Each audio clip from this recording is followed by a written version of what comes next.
Merci beaucoup. Donc après ces deux After these two presentations showing companies that are in contact with the public at large, we're now going to be listening to Mr. Thierry Duquesne, who works for Nota d'Utile. He's an associate lawyer with the law firm Nota d'Utile. He's going to tell us about companies he's dealing with and who are confronted with such cases. Well, first of all, thank you very much for this invitation.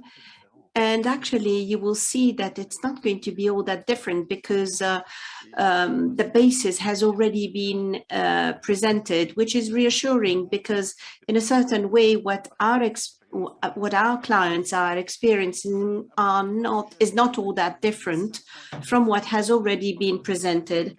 I'd like to say a few words about the law firm I'm working for and explain what we've decided to do in order to have a diversity policy and to implement a zero tolerance policy towards our own clients, not just internally. I'd like also to talk about the issue of dismissal, what happens when the perpetrator is dismissing people. And then CMU is a case that has made the headlines. I'm not going to tell you too much about it, but I will explain why this issue is important for our present society. So our law firm is in Benelux, 400 all in all in the whole of the Benelux territory.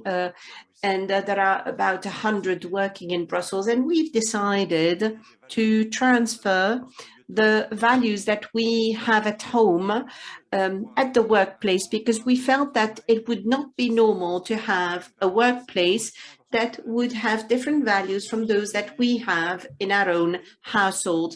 And so we've organized a raising awareness campaign because we wanted to have a diversity label issued by Actiris. It takes 2 years, actually. It's not that you get the label and it's over. You need to keep on working with Actiris for 2 years, develop a plan, and once you have achieved the objectives that you have determined, then you have the label diversity.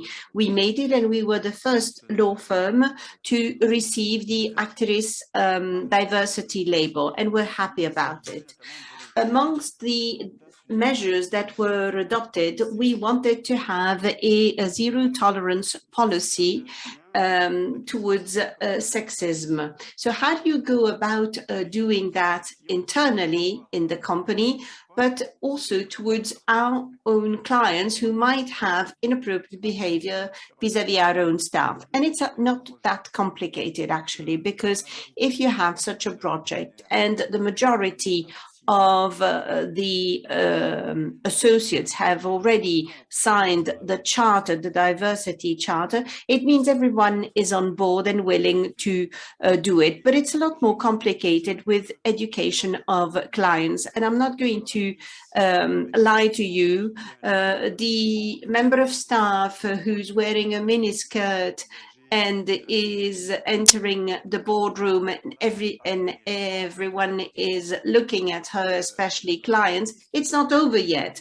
In fact, once she sits around the table and no one is ever going to talk to her, at least not our clients, it continues to happen on a regular basis. And we felt that we needed to react to such situations. Of course, we have an we're doing business with the clients. So it's hard to tell clients, you know, please be polite vis-a-vis members of our staff. So we needed to have a subtle way to go about it.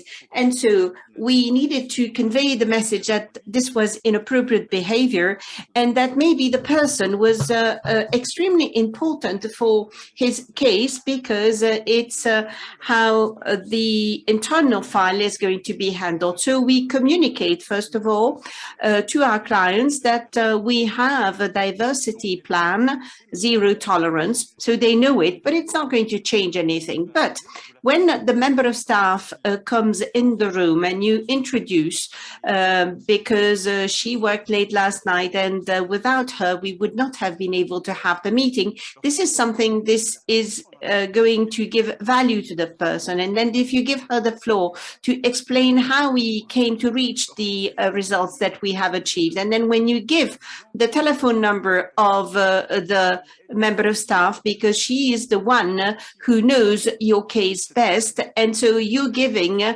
value to the person. So if you don't enhance the equality aspect of all those present around the table, you're going to be confronted with such situations. It's not the majority of cases, but if you don't do that, you continue to run the risk of having gender-based attitudes on the part of your clients.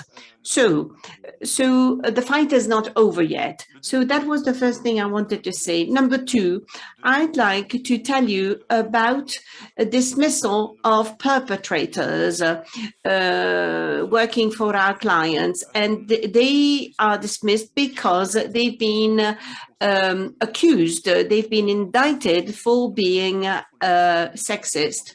So it's the employers who come and talk to us at the law firm because they say that their employees have had inappropriate behavior. And when you want to dismiss someone in Belgium, except for grave error, grave mistake, you need to be able to prove that your decision is based on the behavior of said member of staff or lack of skills, or because there are new reorganization within the company and that position is being done away with.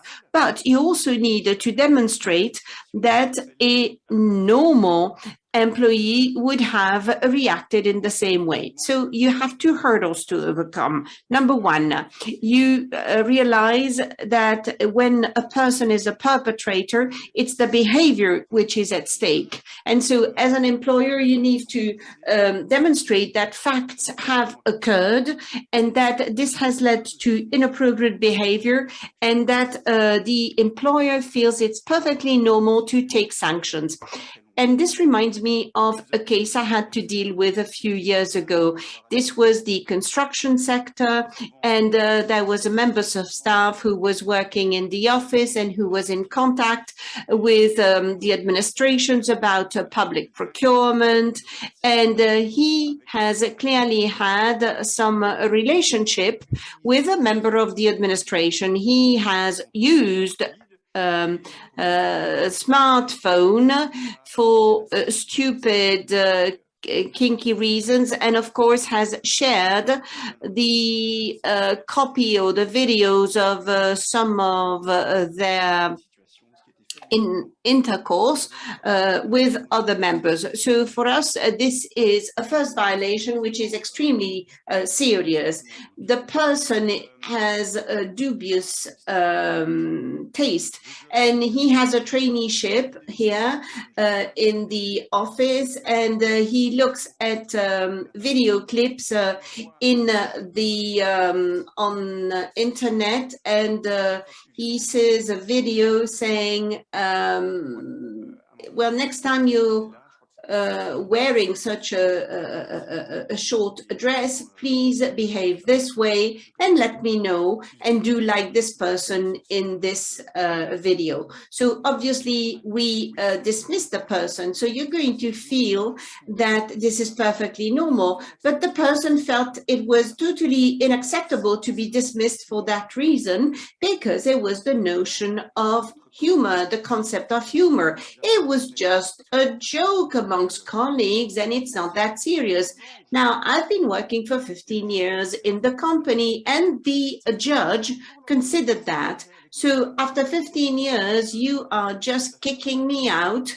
No, I'm going to take you to court. I was in charge of this case, and I came before a female judge, and we easily won the case because she thought it was totally inappropriate on the part of this perpetrator to come and complain, because actually it could have been a dismissal on the basis of serious offense.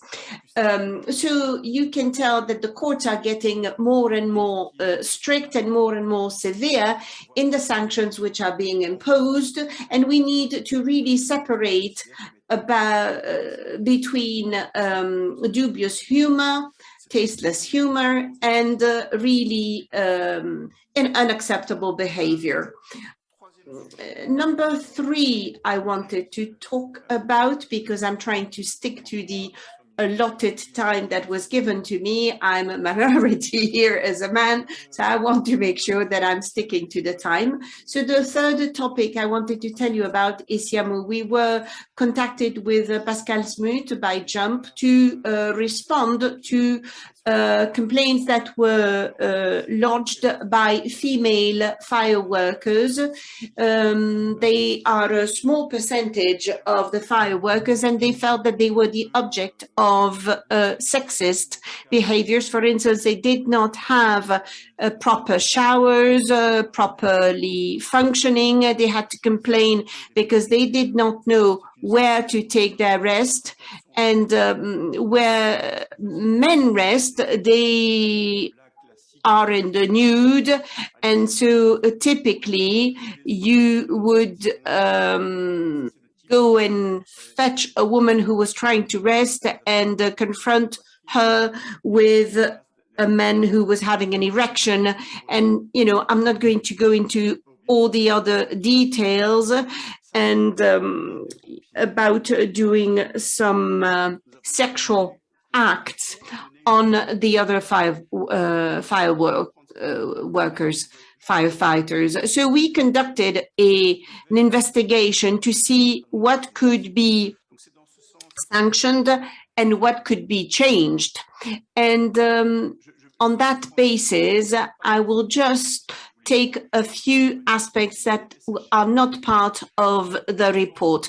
80% of the fires interventions are not in the face of fire, but in the face of an ambulance, driving an ambulance. I remember when I was a kid, I was watching TV, and who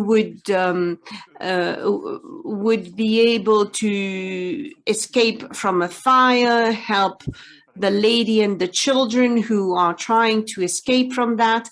But actually, all of those profiles will have to have the same examination to become a firefighter.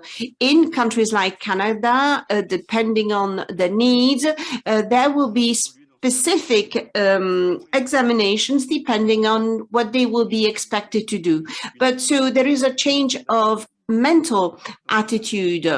Also, there has been a survey that has been done on the basis of the complaints. 4 out of 10 firefighters consider that it is perfectly acceptable to have homophobes, sexist jokes. 3 did not know, and so you could easily swap to a majority of firefighters who felt that having misogynist, sexist jokes were perfectly okay. I'm concluding on that pessimistic note, but I am sure that during the second part of the afternoon, we will see that there are solutions to those issues. Thank you very much for your attention.